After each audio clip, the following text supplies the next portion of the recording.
Hey everybody, welcome to Chris Anderson Comics. I am back with a very special guest, Dave Gordon. How you doing, man? Good, man. How are you? I'm doing really good.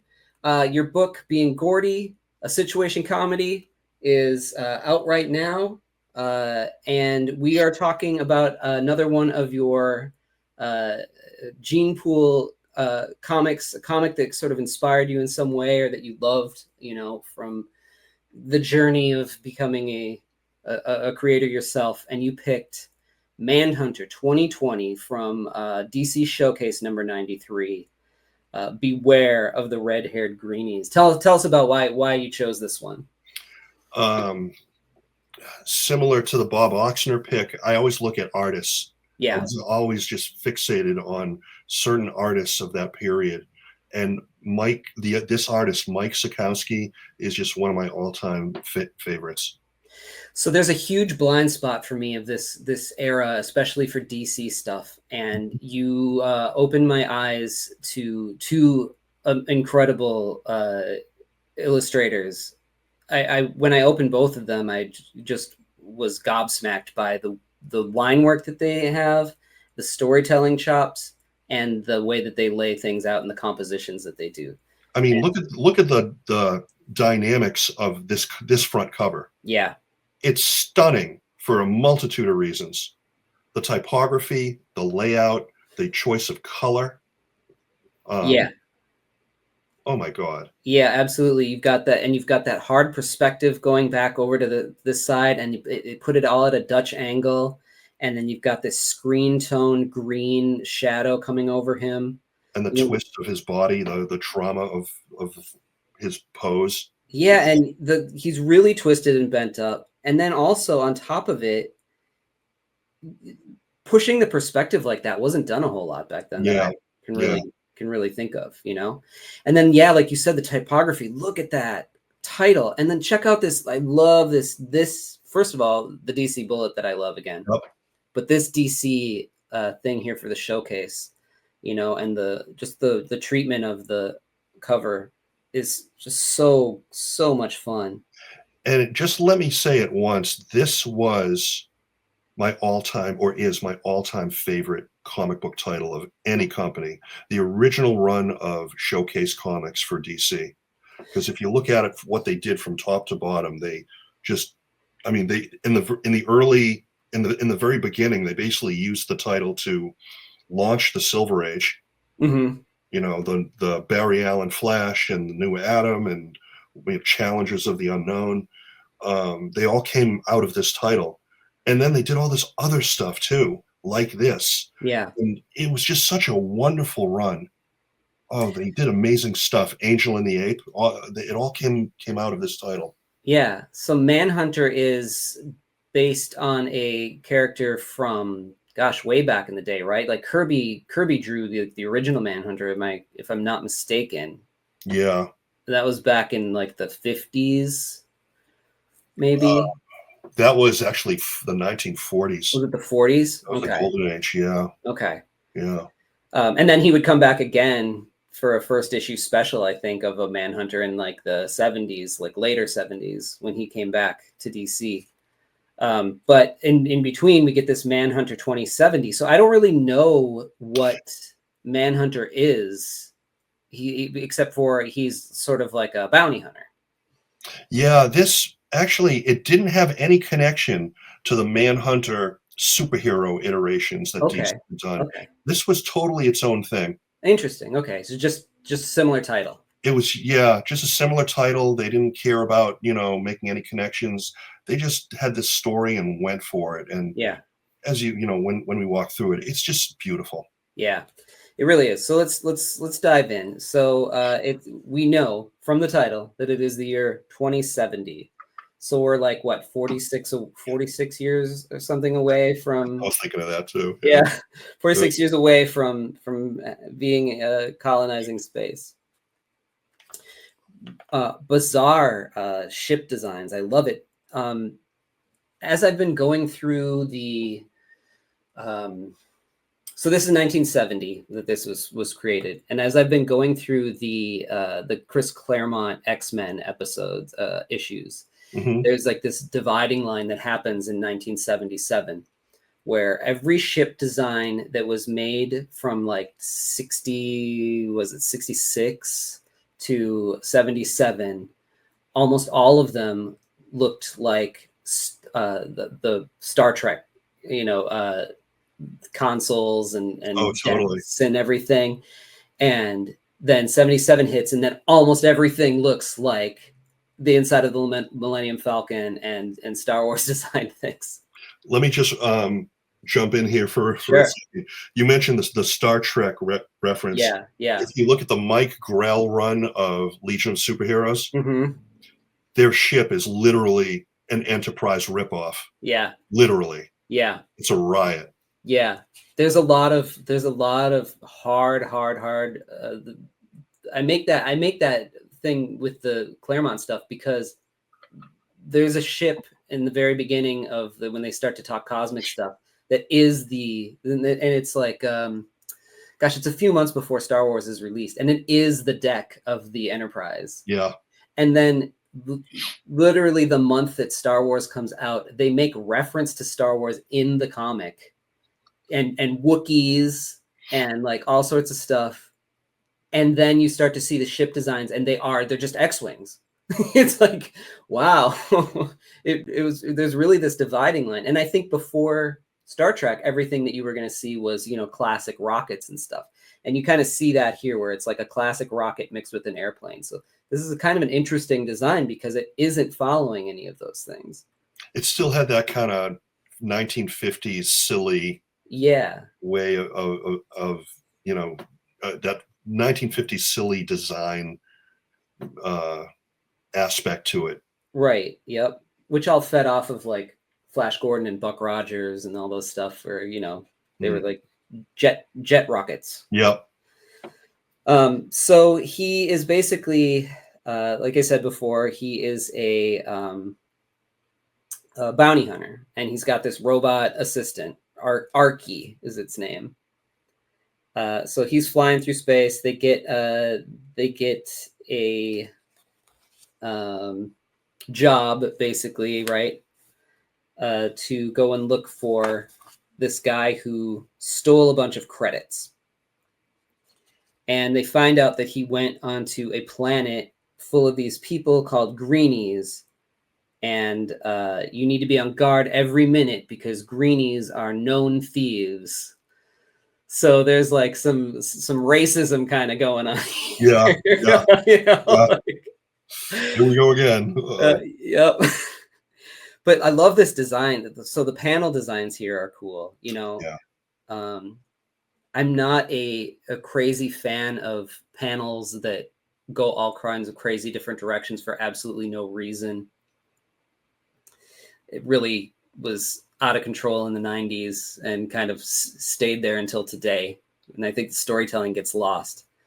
But when you have subtle things like this and it means something, and it either gives it the vibe that it's going for, or it actually has something to do with what is happening in the story where things are shaking up, then I love it. Yeah. I also, he was one of the first people that implemented on, just from looking at his work, implemented on me thinking not just of the page, but as a spread. Yeah. Look at this right now. The layout of each page is really similar. I don't know if it was intentional or not, but if it was, it's beautiful. Yeah, it feels like it was probably intentional. There is this. I like to think it was. I like to think it was too, because a lot of people will compare laying out a comic to music, and how important symmetry is, between your things and making a crescendo to something where you could have things bust out of. That's interesting. Panels and things like that, and I know a lot of creators that will have pages next to each other that are done the same way, just because it's sort of the story's going along, and you want to have that symmetry of the pages. Yeah. And yeah, like just the angles that he chooses, that this draws your eye right to him. Feels very Johnny Quest almost, you know, Yes, maybe it's, yes, Doug Wildley. Yep. yep. Mm-hmm. Uh, and this is like, this ship is interesting. So this is sort of his ship within the ship, right? This looks like, what is it, an A-wing or something from Star Wars? Yeah. But, Okay. but this is way before Star Wars, you know? It looks a little less silly. Yeah. Yeah, it's an interesting one. So he's going down to this planet to find this guy. You know, got to watch out for the greenies. So immediately, as soon as he gets there, his stuff gets ripped off by this green guy. You know, and apparently the red-haired ones are the worst ones that you got to watch out for, right? And it's like you're the guy at the bar going, you got to watch out for redheads, man. They're fiery. You know, you got to be careful for them. Like, oh, okay. Yeah.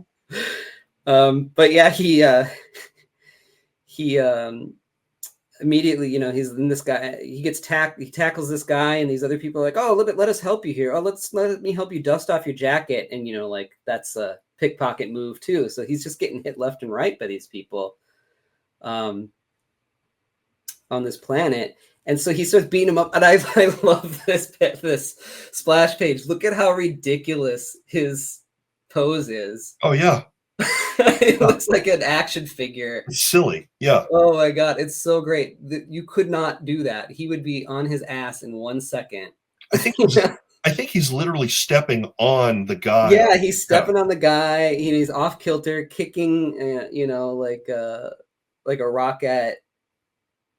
But I love it for that.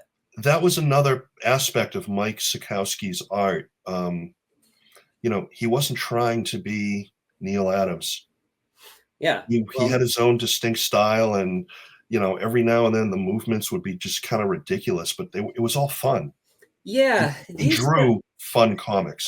Yeah. These guys were from a different camp. Yeah. Again, probably was a guy who worked in advertising, I would imagine. Mm. You know, a lot of his backgrounds and stuff are real simple, which is very smart and just geometric, right?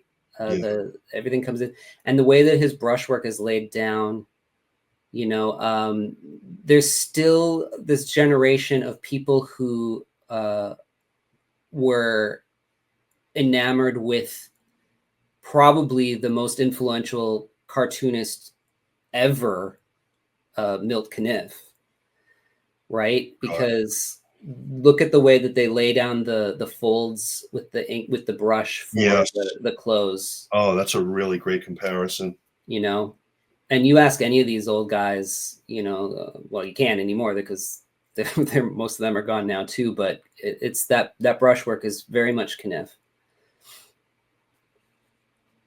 I think. I agree. I agree. Caniff was a master of that. Yeah, I just got back from CXC in Ohio not too long ago, and I got to go to the Billy Ireland Cartoon Library. And did you? They had some Caniffs out that you could just look at, and it's just. The Hal Foster stuff was even more impressive. Oh wow! And then I was really there to look at the Winsor McKay pages. Oh gee, wow! But I mean, that place is just amazing. I've seen some original Caniff pages, those Sunday strips where, you know, it was all pre-computer. The original page is just so huge. Yeah. And he would just draw single panels and just start taping stuff together. Yes. And it would just be this huge, huge piece that was just stunning to look at. Yeah, there were some things there that were interesting because there were like panels missing in the print version. Yeah. Or there was a lot of times the cartoonist would like cut a panel out and send them to fans, and so like the original art would be missing the panel. That's right. But yeah, it was interesting how they would put them, like slice them together. It's I mean, I'm just so fascinated by this stuff. I was lucky enough to meet Milton Caniff. Really? Yeah, I was in high school. I had entered through my high school art teacher, I think, it was a Goodwill the company, the Goodwill, where you go to donate stuff. Yeah. They did some type of cartooning competition. Wow. I didn't come in first place. I came in like second or third, but they had some event in Boston where they gave us all a little plaque or something. And the guest for the event was an 80-something-year-old Milton Caniff. Is this like the late 70s or something? Yes. Yeah. Yeah. And That's amazing. I got to meet him. He would, and he was wonderful. Yeah, yeah, yeah. It's great when you meet one of your heroes and they're actually just wonderful people. That's amazing. Yeah. Yeah. I wonder if like how many people it's amazing, it's just wild how people who are the biggest stars of their time, like there's no context for how big of a star cartoonist Milton Caniff was. He did Terry and the Pirates and he did Steve Canyon. Yeah. And you ask anybody on the street now what those titles were, they will not know what that is. It's sad. Yeah. It's wild. And I wonder even if like when you met him, if a lot of people even knew who he was, but he was like a household name. Yeah. He was one of the biggest names in the industry, like top 3. Yeah. And the industry was much, much, much bigger than it has ever been in our lifetimes, just from newspaper strips, which was a higher class of cartooning than comic book artists are. Yeah. It's really, really, you got to put it into context for people, Anyway, I digress. It was a good digression, though. Yeah. So he's got this, he's got this like gun here, and he's going off to threatens them, and they're like, oh, it's all a misunderstanding. So he goes and puts his stuff at this hotel, and he's threatens the people at the hotel, like, you better not steal anything out of here. And he needs to go and find this tavern. So he starts going out into the city, and I just love this panel. Yeah. Just how simple that to make backgrounds more graphic than real, there's something to that. Yeah, and he did it so well. Though it's an art form in itself. Yeah, and it simplifies it for you too. Yeah, and then he's got these great montages pages throughout here too, where it's in the black here, and as he's trying to find the place to find this guy, threatens him. He has a remote for his ship, so he sent it off when he landed so that people didn't steal the ship, because these greenies, nothing but a bunch of pickpockets and thieves. So he sent it up into space, and he can call it back. So he goes to pick up he gets the information where this guy is. It's on the other side of the planet. He gets his bag back, feels it, and he's like, it's light. Pulls the gun on the guy, and the guy's like, oh, here, some stuff must have fallen out. Like they can't help themselves. The ship comes down, and he takes off. Just the panels coming up like this, as the escalation of the scene goes on. The ship landing at a very weird angle. He just had a wonderful way of moving his camera. Yeah, and he does these Dutch angles and stuff, which is great. But somebody, as he goes and lands it in the brush so that people can't see his ship. And I think he can like put a cloaking device on it. But there were these 2 people who in these suits who have these magnets on them, and they hitched a ride, and he doesn't know that they're watching him. So he finds this saloon, and he says, I guess my best bet is the town's social club saloon. I don't know why, like reading it, I really loved that line. He's like so square, Yeah. And look at that top panel, that top left panel. Yeah. It was just, it's not even trying to be realistic or super futuristic or anything. No. But it's fun and it works. Yeah, it's the vibe of the whole thing as opposed to, realism. Yeah. You know, you get the realism in the characters and the acting. The backgrounds don't have to be. And that's sort of like how I would say, like, what was it, like Sleeping Beauty and like Alice in Wonderland had those very like painterly, not realistic sort of graphic backgrounds, I think, in the 50s in animation. You know, and I think that sort of style of suggested backgrounds that are just more graphic worked its way into comics because it was effective. It was pretty to look at, you know, even, and you're not supposed to really take a look at the backgrounds too much because that's not where your eye's supposed to be drawn anyway. Right. And it was fast. Yeah. So, you know, you're kicking comics out the door. It makes sense for this. So he goes in, and then here's Uncle Paulie from The Sopranos at the bar, at the saloon. That's awesome. I immediately saw that, and I was like, "What?" He's foretelling some things. Yeah. And then you get this panel here, and he's like, "Hold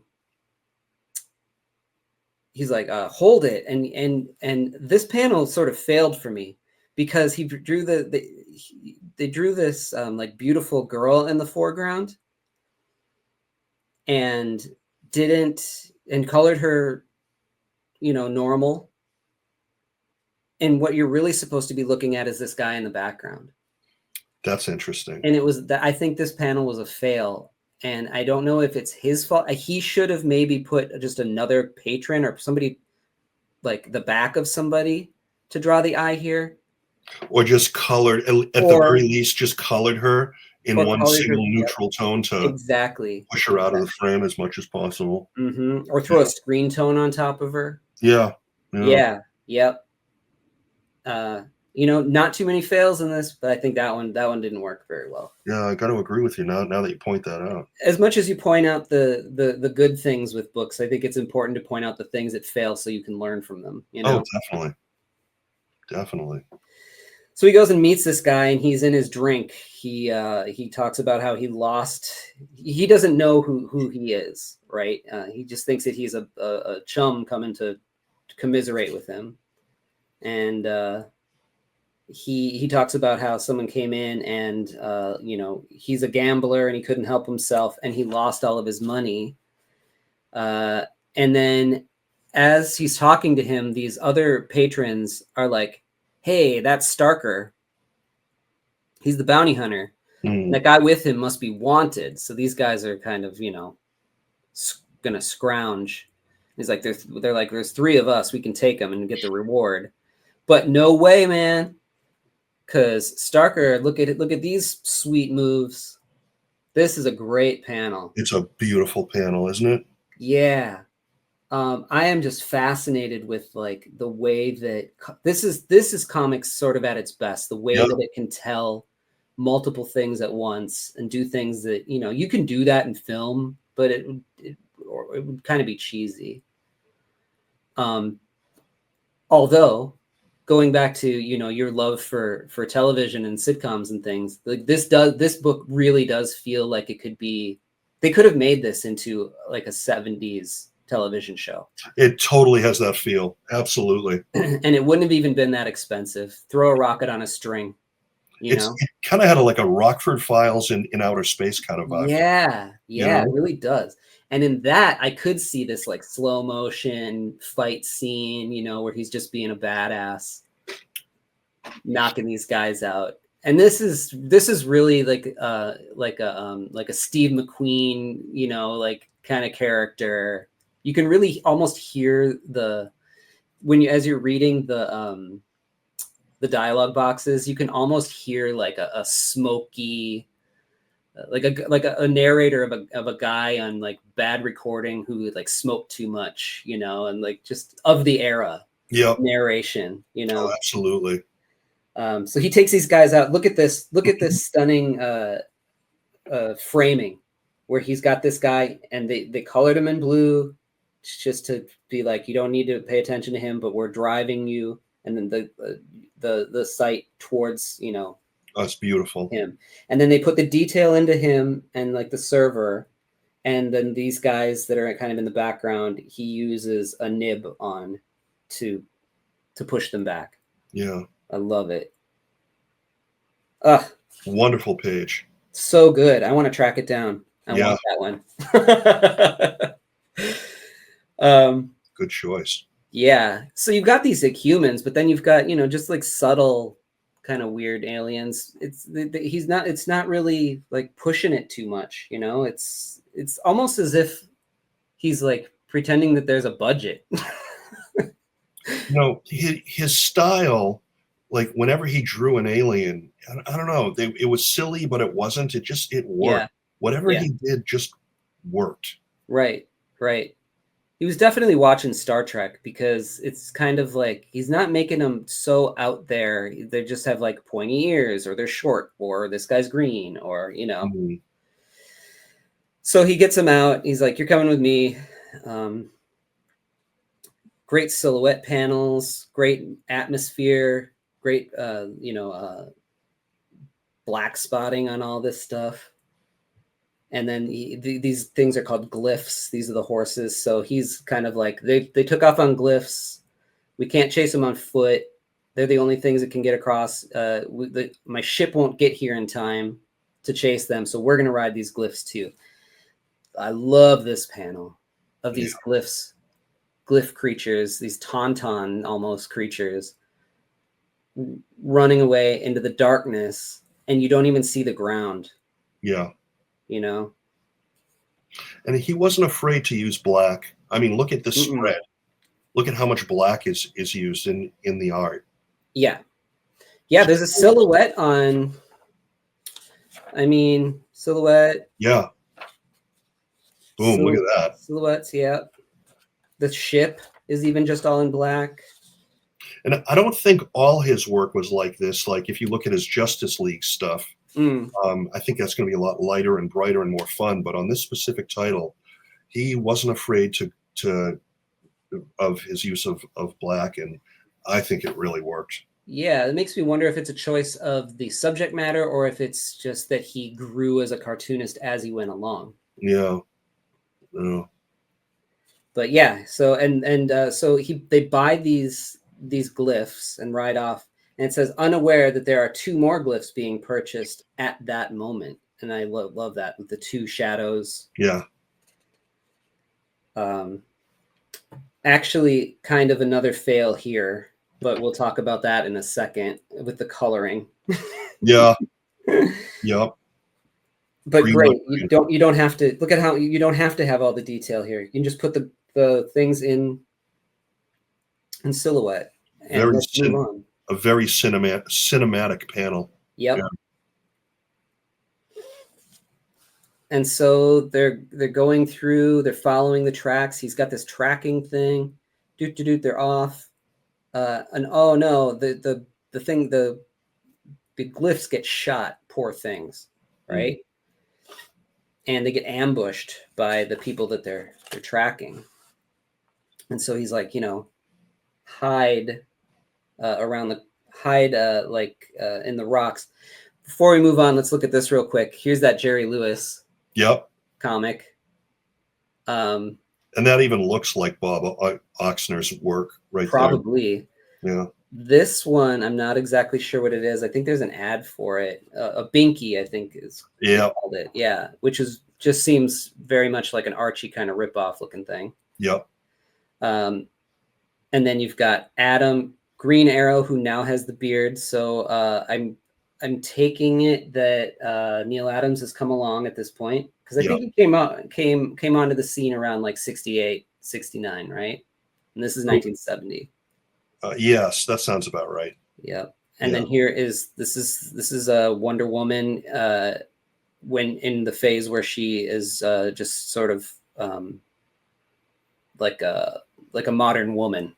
Not I don't think she has any superpowers or anything. Kind of a ripoff of Diana Rigg from the Avengers, the old British TV show. Yeah. It had that 60s vibe to it, kind of. Yeah. And that entire title, I think all the way through was drawn by the same illustrator, Mike Sekowsky. Who's drawing this book? Yeah. Yeah. Yeah. This looks like Will Eisner, a Will Eisner face. I don't know who that is or who Yeah, it drew does. that. It can't be. I don't think he ever worked for the big two. No, I don't think so. Yeah, it's just a snapshot of the time. Like the Batman's ears are wonky. It's like interesting. It's really interesting. You know, he's still kind of campy. I think he's just coming out of the camp era. I think at this time. Yeah. We're about to get serious, which will lead us to the Dark Knight eventually in 10 years. Or it's actually 16 years, right? Or it's 14 years. No, 86. So 16 years from now. Yeah. So yeah, so he's high. They're like they're ducking, covering. He's like, all right, you're gonna go, you know, and he's like, but they'll get me. And he's like, well, they might miss, and I won't. Dead or alive, you'll still be worth 25,000 to me. Go. So the guy goes, you know, and they're shooting him with this laser cannon thing, and boom, he nails him. But his partner snuck behind him and hits Starker in the shoulder. And he says, he got me in the shoulder. Good thing he wasn't using a blaster. What the hell was he using? Yeah. A bruiser? Remember when we were talking about the front cover and I said the dramatic body poses? Yeah. Look at what's going on in this page. It's yeah. All of it. Yep. Just and beautiful. again, look, he's Dutch angle. No horizon line. Dutch angle. Yeah. So he's using the panels to throw it wonky and then doing like a Dutch angle on top of it. I loved also seeing this Major League Baseball ad for the Clark bar. This is my favorite era of logos because at least for me, I'm from Minnesota, so the Minnesota Twins. You got the two guys shaking hands over the river. Yeah. I loved the logos back then. Hand drawn stuff, you know. Yeah, all hand drawn. Yeah. Mm-hmm. So yeah, he took him out and he's like, oh, it's finished. This one too, better take care of my shoulder. And so he helps patch him up. His captive helps patch him up, and they find, I guess, because I think their horses were, or what are they called? Glyphs. Mm-hmm. I thought they were killed, but maybe he finds the two guys that they killed glyphs and gets them, and he finds the credits in the saddlebags. Oh yeah, it's theirs. So their glyphs were killed. So he finds the credits in the saddlebags and they take off. And again, like these little tiny panels are something that you overlook. People overlook, I think, so much, but those are hard to do. This particular cartoonist had a great sense of visually telling a story. Yeah. More so than a lot of others during his time. He really, at least to me, he really stood out. He made an impact. So as they go on, in the middle of the road here, you get this dead glyph, and this they find a lady here. Oh my gosh, she's green with red hair. What could this be? Couldn't be a trap, right? So he, goes and picks her up, and this other hand is behind with some hair and a gun. Says, "That's fine, Starker. Hold it just like that. Turn around, slow and easy."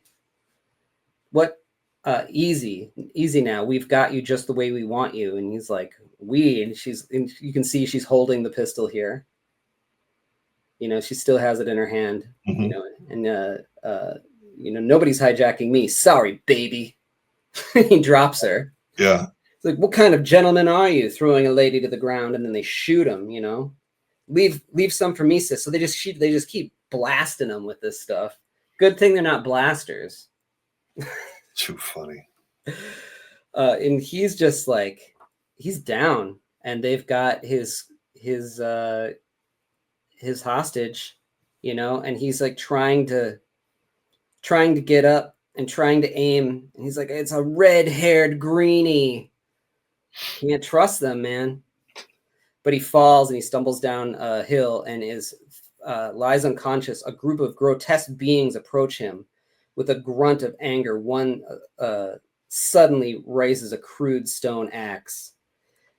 But you'll have to find out in the next Manhunter 2070, if there is one. That depends on you, the buying public.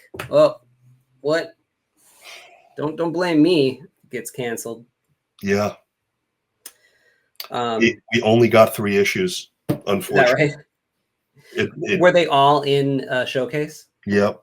Okay, so like Showcase, like you said earlier, was kind of like the incubator for new titles. And if enough Showcase sold with that character, I bet then they gave them a series and you got to see how they went. Yeah. It in terms of DC doing anything new, they used this title as an incubator. That the original run went for a little over 100 issues, and if you look at those 100, I really wish they would reprint all of them hardcover. Yeah. I would love that because, I mean, they, like I said, they relaunched the Silver Age. Yeah. By introducing the Barry Allen Flash, the Ray Palmer Atom. Mm-hmm. They through this title they introduced Challenges of the Unknown, and I think Metal Men, and they really did a whole bunch of mainstream stuff. But then in between all that, they did stuff like this. Yeah, it was just they did this series. They did a few of them toward the end of the run. There was one called, I think it was called Nightmaster. Mm-hmm. It was written or at least drawn by Bernie Wrightson. Oh, wow. So it was like a horror superhero. Okay. Oh, okay. And it's stunning to look at. There were 3 issues of that. Unfortunately, it didn't go anywhere. We only got the 3 issues.